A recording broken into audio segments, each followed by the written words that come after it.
Apa yang terbesit di pikiran kamu ketika mendengar hewan purba? Apakah dinosaurus, mamut, atau yang lain? Bagaimana jika hewan-hewan purba itu dihidupkan lagi oleh para ilmuwan? Proyek menghidupkan kembali hewan purba ini biasanya hanya kita lihat di serial film Jurassic Park dan Night at the Museum. Tapi ternyata, di zaman serba teknologi dan ilmu pengetahuan yang selalu berkembang ini, para ilmuwan mencoba menghidupkan kembali hewan-hewan purba. Memang terdengar mustahil, tapi nyatanya beberapa ilmuwan sudah memulai proyek penghidupan kembali hewan purba yang hanya tulang belulang itu. Penasaran hewan purba apa saja yang coba dihidupkan kembali oleh mereka? Simak terus video ini sampai selesai ya. Yang pertama ada quagga. Nama hewan purba ini mungkin terdengar cukup asing. Quagga ini merupakan sejenis hewan purba yang merupakan nenek moyang zebra. Sama juga dengan zebra, quagga ini memiliki tubuh yang sama dengan kuda namun terdapat strip hitam di putu. Namun, hanya terdapat di bagian depannya saja. Hewan ini sebenarnya sudah punah di abad ke-19. Populasi quagga dibunuh semuanya oleh seorang pemburu Eropa yang saat itu tinggal di Afrika. Habitat asli quagga. Dan menurut catatan, quagga terakhir ditemukan mati di kebun binatang Amsterdam pada tahun 1883. Namun beberapa ilmuwan memiliki ide untuk menghidupkan kembali quagga. Cara yang mereka lakukan adalah dengan mengambil sampel DNA quagga yang mereka dapatkan di Museum Afrika Selatan dan menamai proyek mereka dengan sebutan Proyek Quagga.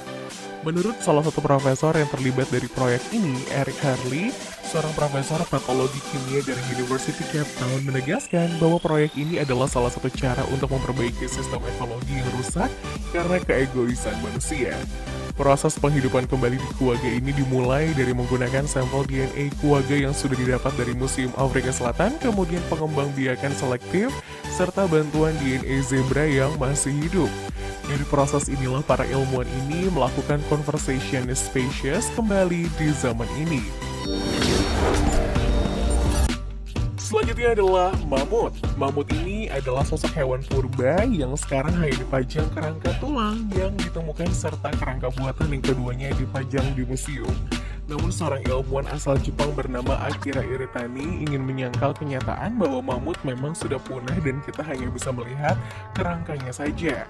Ilmuwan senior berusia 90 tahun ini berencana membangkitkan kembali mamut purba setelah ia mengetahui laporan mengenai adanya spesimen mamut woolly tahun 2012 lalu. Spesimen ini hingga sekarang sangat rawat dan tertanam di deretan beku Siberia. Berikutnya adalah hewan purba burung dodo. Nama yang terdengar menggemaskan meskipun penampakannya sebenarnya tidak menggemaskan sama sekali.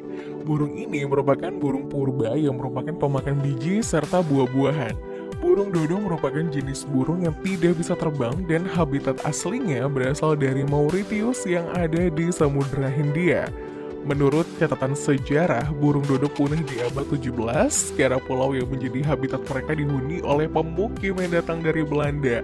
Karena invasi ini, dodo mulai banyak dibunuh dan saat itu ada sebuah penyakit mematikan yang ditularkan oleh babi dan tikus. Dan alasan lain yang membuat burung ini musnah adalah telur yang dikonsumsi oleh predator.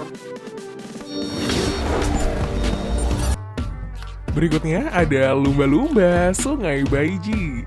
Lumba-lumba Sungai Baiji merupakan salah satu nenek moyang lumba-lumba yang bermukim di Sungai Yangtze yang ada di Tiongkok. Menurut catatan sejarah, hewan ini punah di tahun 2002. Sebenarnya masih baru-baru ini ya kepunahannya, tapi ternyata lumba-lumba Baiji ini juga merupakan spesies yang punah dikarenakan manusia juga. Megafauna yang punah masih di abad terakhir ini melirik banyak minat para ilmuwan untuk menghidupkan mereka kembali. Selanjutnya ada tilaksin. Tilaksin merupakan salah satu hewan yang pernah mendiami Australia sebagai habitat aslinya. Tilaksin disebut juga sebagai harimau Australia yang sebenarnya sudah punah karena kekeringan dan adanya pemanasan ekstrim yang terjadi pada tahun 1930-an. Selain karena fenomena alam, lagi-lagi proses perburuan manusia lah yang menjadi penyebab utama kepunahan hewan. Salah satunya adalah tilaksin ini. Pemburuan massal tilaksin ini sempat membuat masyarakat Australia sangat marah karena hewan satu ini merupakan jenis harimau yang tidak berbahaya. Harimau Caspia. Harimau sebenarnya masih hidup sampai sekarang, tapi sebenarnya hewan pemangsa satu ini memiliki banyak sekali jenis. Dan salah satu jenis yang merupakan harimau yang hidup di zaman purba adalah harimau Kaspia. Selain telaksin yang sudah punah 80 tahun lalu, harimau Kaspia dikenal sebagai harimau dengan badan yang paling besar dibandingkan jenis harimau lainnya. Bobot kucing besar ini mencapai 136 kg, namun sayang harimau Kaspia ini sudah punah sejak tahun 60-an. Untuk melahirkan kembali harimau Kaspia, para ilmuwan membuat proyek studi baru yang tertuang dalam jurnal Biological Conservation.